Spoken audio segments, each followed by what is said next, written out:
Hi అండి, అందరికీ welcome my to channel Shri Ananda Brindavanam. మీకు టిప్ చెప్తున్నాను, వీడియో మాత్రం చివరి వరకు చూడండి. ఇట్లా వీడియోలో చూపిస్తున్నట్టుగా చూడండి. అది ఎలా చేస్తున్నాం అన్నది నేను దానికి సంబంధించి చెప్తాను. మేము మార్కెట్కి వెళ్ళి రొయ్యలు తెద్దామని వెళ్ళామండి. రొయ్యలు అయితే చాలా బాగుండి, తీసుకుందామని వెళ్ళాము. కాకపోతే వాళ్ళు కేజీ లెక్కన ఇస్తున్నారు. సరేలే అని తీసుకున్నాము. ఒలిపించి తీసుకొని వస్తే అసలు చాలా తగ్గినాయి. ఏంది కేజీకి అర కేజీ రావాలి కదా, ఎన్నో రాలేదేంటి అనుకున్నాము.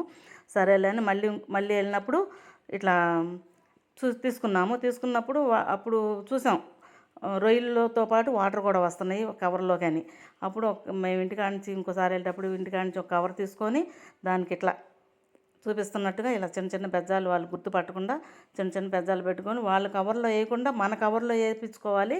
మన కవర్ ఇచ్చి వాళ్ళు కాటేసేలోపు వాటర్ అన్నీ కారిపోతాయి అన్నమాట. అప్పుడు కరెక్ట్గా వస్తాయి మనకి. అట్లా చేసుకొని వెళ్ళండి.